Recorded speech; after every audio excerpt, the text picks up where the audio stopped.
ప్రజలు ఏం మాట్లాడుతున్నారో వినాలి. దాని తర్వాత మీ సమాధానాలు చెప్పాలి బాధ్యతాయుతంగా.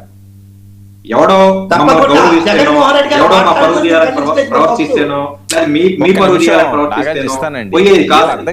అర్థమైందా? 2015లో ఢిల్లీ ప్రభుత్వంలో మీకు వచ్చిన సీట్లు 3, మీకు కావాల్సిన సీట్లు లీడర్ ఆఫ్ అపోజిషన్ కి 7. మీరు 3కు మాత్రమే పరిమితమైన రోజున, ఆ రోజు రాజకీయ స్ఫూర్తితో ఆ ప్రభుత్వం మీకు ధైర్యంగా మిమ్మల్ని ఎదుర్కోవటానికి లీడర్ ఆఫ్ అపోజిషన్ అనేటువంటి LOP స్టేటస్ ని ఇచ్చింది.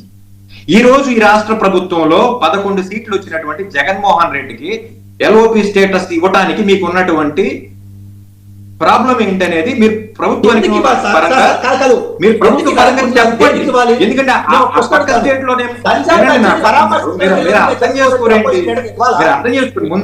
ముందు వినండి. ఒక పక్కన మనం ఇక్కడ LOP స్టేటస్ లేనిటువంటి 3 సీట్లు ఉన్నప్పుడు మనం LOP స్టేటస్ ని ఎంజాయ్ చేశాం. ప్రజా సమస్యలను ఢిల్లీలో ఎత్తి చూపించాం. మన బీజేపీ ప్రభుత్వం, బీజేపీ ఆ రోజున ప్రతిపక్షంలో ఉండగా మనం లీడర్ ఆఫ్ అపోజిషన్ స్టేటస్ ని తీసుకుని ఆ రోజు ప్రజాస్వామ్యంలో ఉన్నటువంటి సమస్యల్ని, ప్రజల యొక్క సమస్యల్ని ఢిల్లీలో మనం ఎత్తి చూపించిన మాట వాస్తవం. ఈ రోజు ఆంధ్రప్రదేశ్ కు వచ్చేపాటికి ఎందుకు భయపడుతున్నాం?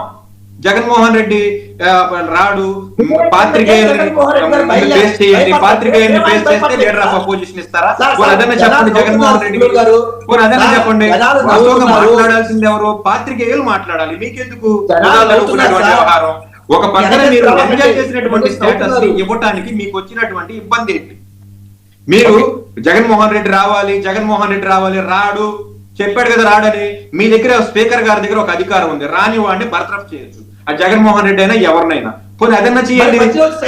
మీరు అది చేయలేరు, ఇది చేయలేరు, ఇది చేయలేరు. ఇది కదా సమస్య. ఇక్కడ సమస్య ఏంటంటే జగన్మోహన్ రెడ్డి వస్తే అత్యంత సమయాన్ని అతన్ని కేటాయించవలసి వస్తుంది.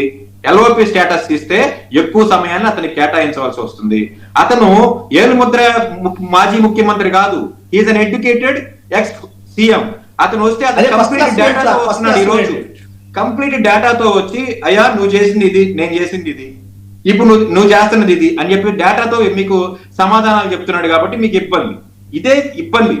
అతను డేటాతో కాకుండా రాజకీయం చేయడానికి వస్తే ఖచ్చితంగా లీడర్ ఆఫ్ అపోజిషన్ స్టేటస్ మీరు ఇస్తారు.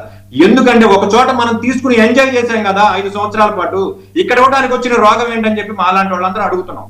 పోనీ జగన్మోహన్ రెడ్డికి LOP స్టేటస్ ఇచ్చి అప్పుడు కూడా రాకపోతే, అప్పుడు మీరు చెప్పినటువంటి ఉచిత సలహా ఒకటి ఉంది కదా, అయ్యా ఎమ్మెల్యే గారు మీరు వెళ్ళాలని చెప్పి అప్పుడు మా బోటి వాళ్ళం మాట్లాడతాం. అతను అడుగుతున్న దాంట్లో జెన్యూనిటీ ఉంది. ఆ జెన్యూనిటీని మీరు యాక్సెప్ట్ చేయలేకపోతున్నారు. పోనీ ఇంతకు ముందు ఎక్కడా జరగలేదండి ప్రపంచంలో, ఏదో పెద్ద విచిత్రం అని చెప్పేసి చెప్తూ ఉంటారు కదా మీరు. ఈ రోజు కూటమి ప్రభుత్వం వాళ్ళు ఆల్రెడీ మీ పక్కనే ఉన్నటువంటి బీజేపీ పార్టీ ఆల్రెడీ ఎంజాయ్ చేసినటువంటి స్టేటస్ రా మా ప్రభు. పోనీ ఎప్పుడెప్పుడు 1983లోనో లేదా 75లోనో కాదు, 2015లోనే బీజేపీ పార్టీ ఆ లీడర్ ఆఫ్ అపోజిషన్ 3 సీట్లతో ఎంజాయ్ చేసింది. దాన్ని ఈరోజు జగన్మోహన్ రెడ్డి అడుగుతుంటే జగన్మోహన్ రెడ్డికి ఎందుకు భయపడుతున్నారు? మీరు అద్భుతమైన పరిపాలన చేస్తున్నారు కాబట్టి రా, నీకు లీడర్ ఆఫ్ అపోజిషన్ స్టేటస్ కావాలి, ఏ స్టేటస్ కావాలి? ముఖ్యమంత్రి కన్నా ఒక 10 నిమిషాలు ఎక్కువసేపు మాట్లాడే స్టేటస్ ఇస్తాము రా, నీకు మేము మా పరిపాలన అద్భుతంగా ఉందని చెప్పొచ్చు కదా. మీరు ఎందుకు చెప్పలేకపోతున్నారు? అంటే మీ పరిపాలన ఉన్న లోపాలని ఎత్తి చూపుతాడనా? భయం అంటే చెప్పండి, అదన్నా డైరెక్ట్ చెప్పండి. ఇది కూడా కాదు నాగార్జున గారు, సస్పెండ్ చేయమనండి 11 మంది ఎమ్మెల్యేలని. నేనేమడుగుతున్నానంటే 11 మంది ఎమ్మెల్యేలని సస్పెండ్ చేయమనండి. అదన్నా మీ చేతిలో ఉంది కదా. LOP స్టేటస్ మీ చేతిలో లేదంటున్నారు కదా. సస్పెండ్ చేసే అధికారం ఉన్నా మీ చేతిలో ఉందా? అది కూడా లేదా? సస్పెండ్ మళ్ళీ ఎలక్షన్ కి వెళ్తాడు. ఇది కాదు. సింగనూరు వెంకటేష్ గారు ఒక మంచి క్వశ్చన్ అడిగారు. బీజేపీ పార్టీ తీసుకుంది కదా, ఇప్పుడు జగన్మోహన్ రెడ్డి గారికి ఎందుకు ఇవ్వట్లేదు? సార్, గౌరవం మీరిస్తే తిరిగి పక్కన మీకు ఇస్తారు. మీరు గౌరవించకపోతే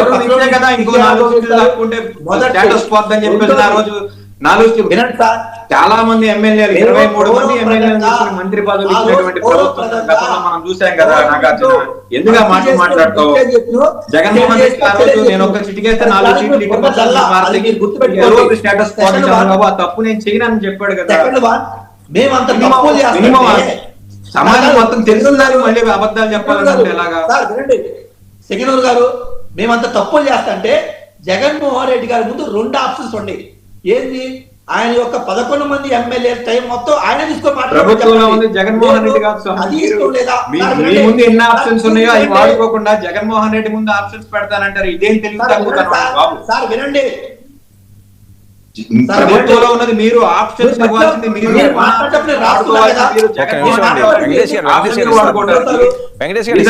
ఎమ్మెల్యే అంటున్నారు కదా, వెంకటేష్ మాట్లాడండి ఆయన్ని. ఇప్పుడు జగన్మోహన్ రెడ్డి గారి ముందు 2 ఆప్షన్స్ ఉన్నాయి. ఏంటి సార్ అది? మళ్ళీ అదే చెప్తారంటే జగన్మోహన్ రెడ్డి గారి సమయంలో జగన్మోహన్ రెడ్డి ఉంటాడు, ప్రభుత్వం వైపు ఉన్న అసెంబ్లీ నుంచి ప్రశ్న చేయొచ్చు. ప్రజాస్వామ్యంలో ఎంత సమయం ఇస్తారంటే ప్రజలు వస్తాం, మేము వస్తాం కదా.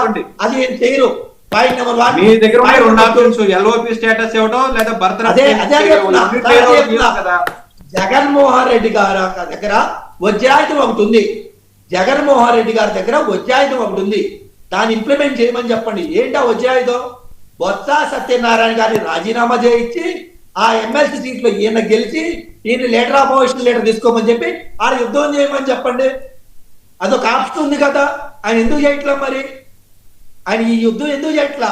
ఆయన దగ్గర నిజంగా మమ్మల్ని క్వశ్చన్ చేయాలి, మేము పారిపోతాం, మేము తప్పులు చేస్తామని మీకు అనిపిస్తే బొత్స సత్యనారాయణ గారిని ఎల్ఓపిగా రాజీనామా చేసి ఎమ్మెల్సీకి రాజీనామా చేసి ఆయన పులివెంతలు రాజీనామా చేసి ఆయన నిల్చోమని చెప్పండి, గెలవమని శాసనమండలికి వచ్చి ఫైట్ చేయమని చెప్పండి. విజయ్ సార్, వాదం చేసే వాళ్ళతో ఏమన్నా చెప్పదు సార్. పిడివాదం, నేను పట్టుకున్న కుందేలకి 3 కాళ్ళు అనేటువంటి విధానంలో వైఎస్ఆర్ కాంగ్రెస్ పార్టీ మాట్లాడుతుంది. వెంకటేష్ గారు కూడా అదే మాట్లాడుతున్నారు. 2014లో 44 సీట్లు వచ్చినాయి కాంగ్రెస్ పార్టీకి, 2019లో 52 వచ్చినాయి, 2024లో 99 వచ్చినాయి. ఎవరిని బెక్ చేయకుండా ఆటోమేటిక్ గా వాళ్ళకు ఉండేటువంటి ప్రివిలేజెస్ ఆటోమేటిక్ గా స్పీకర్ ఇచ్చేశారు. ఆయన ప్రతిపక్ష నాయకుడు అయిపోయారు. మీకు లేని దాన్ని, ప్రజలు కాదన్న దాన్ని, ప్రజలు తిరస్కరించిన దాన్ని ప్రజా నిర్ణయానికి వ్యతిరేకంగా మీరు ప్రతిపక్ష హోదా బెగ్గింగ్ చేస్తారంటే అది ప్రజా నిర్ణయానికి వ్యతిరేకంగా మీరు మాట్లాడుతున్నారు. రాజ్యాంగ వ్యతిరేక శక్తిగా మీరు మాట్లాడుతూ ఉన్నారు. సింగనూరు వెంకటేష్ గారు బర్తరఫ్ చేయొచ్చంట. బర్తరఫ్ ఎప్పుడు చేస్తారు? ఎట్లా పడతారు? నాకు ఎవరి మీద కోపం వస్తే మీలాగా చేయడానికి ఉండదు. దానికి ప్రొసీజర్ ఉంటుంది. మీరు కంటిన్యూస్ గా సభకు రాకుండా, అటెండెన్స్ లో సంతకాలు పెట్టకుండా, దొంగచాటుగా వచ్చి సంతకాలు పెట్టి, దొంగచాటుగా స్టిక్కర్లు తీసుకొని, దొంగచాటుగా గన్ను మ్యాన్లు తీసుకొని అసెంబ్లీకి వచ్చి ఎవడి కనపడకుండా దాక్కొని ముసుకేసుకొని వెళ్తే బర్తరఫ్ చేయడానికి ఉండదు. దానికి ఒక ప్రొసీజర్ ఉంటుంది. అసెంబ్లీ అన్నాక సార్, ఒకటి అసెంబ్లీలో క్వశ్చన్ అవర్ ఉంటుంది. మీరు అడిగే ప్రతి క్వశ్చన్ ని క్వశ్చన్ అవర్ లో క్వశ్చన్ వేస్తే దానికి రికార్డెడ్ గా ఆన్సర్ ఇస్తారు.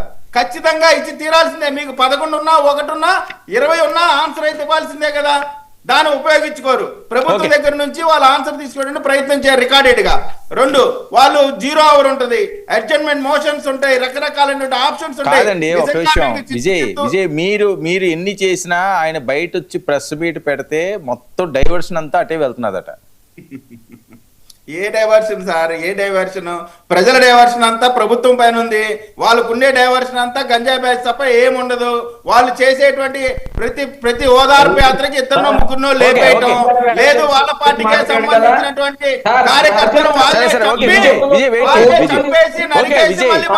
సరే విజయ్ ఒక్క నిమిషం.